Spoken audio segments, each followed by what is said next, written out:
अस्सलाम वालेकुम dear students, क्या हाल है जी आपके। उम्मीद करता हूँ आप सारे ठीक और खुशहाल होंगे। शुरू करते हैं अल्लाह के पाक नाम से जो बहुत ही मेहरबान और निहायत ही रहम करने वाली ज़ात है। और खुशामदीद कहते हैं आप सबको कंप्यूटर सर्विसेज एकेडमी के ऑफिशियल फोरम पर।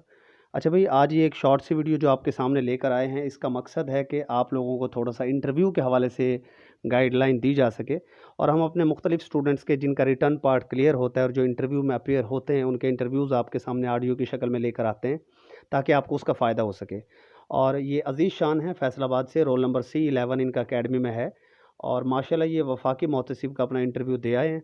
तो इनके ख़यालात सुनते हैं। इन्होंने मुझे एक मॉक इंटरव्यू दिया था और मुझे खुशी है कि इनको उस मॉक इंटरव्यू से काफ़ी हद तक फ़ायदा हुआ।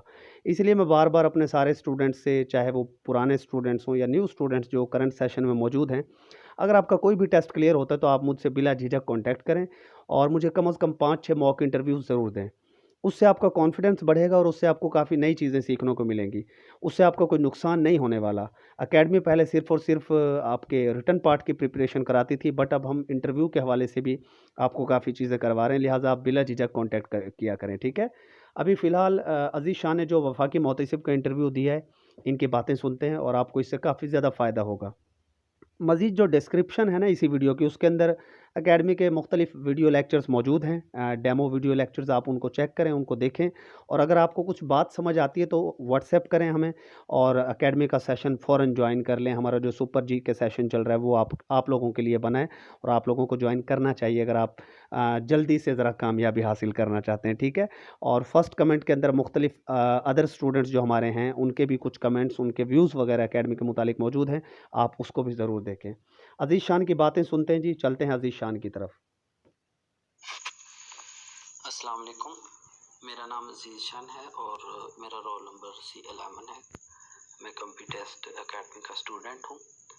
रिसेंटली मैंने वफाकी मोहसिब का इंटरव्यू दिया है जिसके बारे में कंप्यूटेस्ट एकेडमी की तरफ से मुझे गाइड किया गया और एक रात पहले, बल्कि कोई 4-5 घंटे पहले ही, तकरीबन कोई 9:30 बजे के करीब सर से मैंने रब्ता किया था और सर ने मुझे एक व्यू दिया था कि आपने ये चीज़ें तैयार की करनी है। उसमें सबसे पहले तो मुझे ये बताया गया कि आपने डिपार्टमेंट के बारे में जिसमें आप जा रहे हो उसकी सारी इन्फॉर्मेशन निकालनी है कि ये कब बना, कौन है बनाने वाला, इस वक्त इसका हेड कौन है, इसकी वर्किंग डोमेन्स क्या हैं। ये सारी चीज़ें सर ने मुझे गाइड किया कि आप ये निकालें। फिर वो मैंने तैयार कर ली। उसके बाद सर की तरफ से मुझे ये कहा गया था कि आपने जनरल नॉलेज की टेंशन नहीं लेनी, जो आपने तैयार किया है दैट्स एनफ। फिर उसके बाद करंट इश्यूज जो चल रहे हैं उनका अपने अपने जहन में रखना। तो ये 3-4 चीज़ें जो मैंने आपके साथ शेयर की हैं, सारी की सारी मैंने तैयार कर ली थी। उसमें मुझे जो तैयार करना पड़ा मोस्टली वो यही था कि डिपार्टमेंट क्या है, डिपार्टमेंट की वर्किंग क्या है, ये सारा कुछ मैंने तैयार कर लिया एक रात में। एक मेरा मॉक इंटरव्यू भी हुआ था जिससे मुझे बहुत ज़्यादा हेल्प मिली। जब मैं अपीयर हुआ तो मुझे ऐसे ही महसूस हुआ कि जैसे सर मुझसे क्वेश्चंस कर रहे हैं। यकीन माने कि वो उसी तरह के क्वेश्चंस थे जो सर ने मुझे रात पूछे थे कि डिपार्टमेंट में इसकी वर्किंग क्या है, वो भी उन्होंने क्वेश्चन पूछ लिया। इसका हेड कौन है वो भी उन्होंने पूछ लिया। ये कब बना था वो भी उन्होंने पूछ लिया। तो जो मुझे सबसे बड़ा एज मिला था वो कुछ क्वेश्चंस थे जो कि कुछ दिन पहले ही डिस्कस हुए थे। उसमें जो सबसे पहले मुझसे पूछा गया था जाते ही, तो वो क्वेश्चन ये था कि आप बताएं कि नेशनल स्पोर्ट्स क्या है पाकिस्तान का। फिर उसके बाद मुझसे पूछा गया कि आप बताएं कि आपकी क्वालिफिकेशन क्या है और जब आपने अपना मास्टर कंप्लीट किया तो उस वक्त का वीसी कौन था। ये चूंकि मुझे याद थी चीज़ें तो ये मैंने बता दी। फिर उसके बाद वहाँ पर पाकिस्तान के जो सूबे उनके ऊपर बात हुई कि बड़ा कौन सा है, छोटा कौन सा है, पॉपुलेशन वाइज कौन सा बड़ा है, दूसरे सूबे जो हैं उनका क्या स्टेटस है। और ख़ास तौर पर 5वें जो सूबा जिसकी बहस वगैरह चलती रही है उसके ऊपर भी बात हुई है। तो आपको याद होगा कि कुछ दिन पहले हमने कुछ टॉपिक डिस्कस किए थे, एकेडमी लेक्चर हमें मिला था लीग ऑफ नेशन के बारे में, फिर उसके बाद यूनाइटेड नेशन के बारे में। अच्छा चीज़ ये है कि वो क्वेश्चंस काफ़ी डीपली पूछ रहे थे हर बंदे से। अगर कंप्यूटर की बात करें तो वो डीपली चीज़ें पूछते थे। अब मुझे उन्होंने कहा कि आप बताएं कि इंटरनेशनल कोई ऑर्गेनाइजेशन का नाम बताएं। ज़ाहिर है हर बंदे के जहन में यूनाइटेड नेशन ही आएगा। जब मैंने यूनाइटेड नेशन बताया तो उन्होंने कहा कि ये कब बनी। ज़ाहिर है मैंने पिछले दिनों पढ़ा हुआ था, सुना हुआ था, सारा कुछ स्टडी हुआ था, मुझे याद था, मैंने बता दिया, मैंने डेट तक बता दी उनको। फिर उसके बाद उन्होंने कहा कि ये किसकी बेस पे थी, तो वो मुझे भूल रहा था, लेकिन फिर मुझे याद आ गया तो उसकी लीग ऑफ नेशन, उसकी डेट, टाइम, हर चीज़ मैंने बताई। तो उसके बाद जो करंट इश्यूज के ऊपर बात हुई उसमें करप्शन था।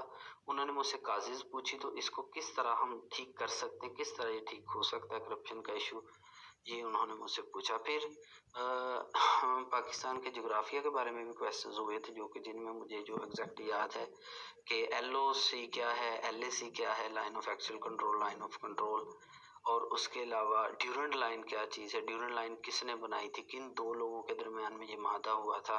तो मार्टिमर ड्यूरेंट जो उस वक्त ब्रिटिश था इधर, उसके दरमियान में, और अब्दुलरहमान जो कि अफगानिस्तान के थे, उनके दरमियान में ये माहदा तय हुआ और उसके दौरान फिर ये लाइन खींची गई। तो ये भी उन्होंने मुझसे क्वेश्चन किया जो मैंने उनका आंसर दिया। और उसके बाद फंक्शनल कीज़ के बारे में बात हुई थी, और प्राइम मिनिस्टर ऑफिस, और इसके अलावा president office, upper house, by cameral system. फिर उसके बाद कॉन्स्टिट्यूशन कितने हैं, ये कब बने, किस किस बंदे ने बनवाए थे, और किस किस की वर्किंग इसमें शामिल थी, जो कि लेक्चर स्टार्ट जब सेशन मैंने जब ज्वाइन किया था उसमें ये चीज़ें शामिल थी, तो वो भी मुझे याद थी। मैंने ये महसूस किया है कि जो चीज़ आप ट्रिक्स के ज़रिए पढ़ते हो ना, एक दफ़ा आप सुनते हो, फिर आप उसको लिखते हो, फिर आप उसको रिवाइज करते हो। यानी कि मेरी जो रूटीन है, जो स्टेप्स की है, कि पहले चीज़ सुनी सर से, फिर उसको लिखा, और लिखने के बाद खुद पढ़ लिया, और चीज़ें याद हो जाती हैं। तो मैं तो ऐसे करता रहा हूँ और मुझे चीज़ें याद थी काफ़ी सारी, तो मैं काफ़ी पुरुमीद हूँ। और कुछ उसमें डाउट्स भी हैं क्योंकि मेरी टाइपिंग स्पीड इतनी ज़्यादा नहीं थी। तो अगर खुदा जो भी जहाँ पर भी रब ने रिज़्क लिखा हो, जैसा सर कहते हैं कि वो हमें मिल के ही रहना है, किसी तरीके से हम वहाँ पे पहुँच जाएं। तो कंप्यूटर की जो मेरी स्पीड थी उसकी वजह से थोड़ा सा परेशान हूँ, बाकी हर चीज़ तो मेरी ठीक थी। बाकी अल्लाह ताला की ज़ात मेहरबान करने वाली है, जहाँ पर उसने रिज़्क लिखा वहाँ पर ही उसने भेजना है। तो मैं आपसे यही रिक्वेस्ट करूँगा, ये कहूँगा कि जो लेक्चर्स आपको वीडियो मिलते हैं ना, वो आप लाजमी सुना करें। उसमें बहुत सारे डीपली पॉइंट्स होते हैं। तो उम्मीद करता हूँ जिस तरह सर ने हमें एक निवीस बनाई है कि हम सब 2022 में कामयाब होंगे, तो इंशाल्लाह एक प्रे के साथ कि हम सब जल्द कामयाब होंगे। Wish you all the best, be happy in your life. अपना ख्याल रखें, अपनी फैमिली का ख्याल रखें। अल्लाह हाफिज़। चलें जी, ये हमारे स्टूडेंट थे बड़े प्यारे अज़ीज़ शान, और मैं इनको वंस अगेन गुड लक बोलता हूँ। अल्लाह ताला ने चाहा तो इंशाल्लाह ज़रूर जॉब हो जाएगी। थोड़ा सा इनका इशू आया इसका टाइपिंग का। एक्चुअली जैसे कि मैं आपको पहले भी मेंशन कर चुका हूँ, उन्होंने जो है ना इंटरव्यू कॉल लेटर के अंदर मेंशन नहीं किया था टाइपिंग के हवाले से। इस वजह से इनको एक सरप्राइज़ मिला वहाँ पर, तो इनको थोड़ा सा टाइपिंग का इशू आया। अगर टाइपिंग की वजह से रिजेक्शन ना हुई ना, तो इंटरव्यू माशाल्लाह इनका अच्छा हुआ है, क्योंकि इन्होंने एकेडमी के सारे वीडियो लेक्चर्स को अच्छे तरीके से प्रिपेयर किया था। और वहीं से तकरीबन पाकिस्तान स्टडीज़ के जो हमारे पुराने स्टूडेंट्स हैं, उनको जो स्टार्ट के लेक्चर मिले, वहीं से इनसे क्वेश्चंस पूछे गए कॉन्स्टिट्यूशन मेकिंग के हवाले से। बाई कैमरल लेजिस्लेचर, यूनिकैमरल, ये सारी चीज़ें स्टार्ट के लेक्चर्स में मौजूद थी, और न्यू स्टूडेंट्स को भी ये मिल जाएंगी, आप परेशान ना हो। और बाकी अभी जो लीग ऑफ नेशंस, अभी कुछ दिन पहले हमने लीग ऑफ नेशंस और यूएनओ पढ़ाया, और लीग ऑफ नेशंस क्यों फेल हुई, फिर किस तरह यूएनओ बनी, ये अभी इन्होंने पढ़ा था कुछ दिन पहले, और ये माशाल्लाह इनसे इंटरव्यू में पूछ लिया गया। तो कहने का मकसद ये है कि अगर आप अकेडमी को ज्वाइन करते हैं तो आपकी सिर्फ टेस्टों की तैयारी नहीं होती, रिटन पार्ट के साथ साथ अल्हम्दुलिल्लाह अकेडमी आपको जॉब हासिल करने तक गाइडलाइन प्रोवाइड करती है। तो आप लोग डिस्क्रिप्शन में जाकर बहरहाल देखें वीडियो लेक्चर्स वगैरह, डेमो लेक्चर्स वगैरह, इंशाल्लाह आपको पसंद आएगा सेटअप, और आप मायूस नहीं होंगे। जो लोग मायूस हो चुके हैं वो एक बार हमारी अकेडमी को ज़रूर आजमाएं, इंशाल्लाह उनकी मायूसियाँ ख़त्म हो जाएंगी। स्टे ब्लेस्ड, अल्लाह हाफिज़।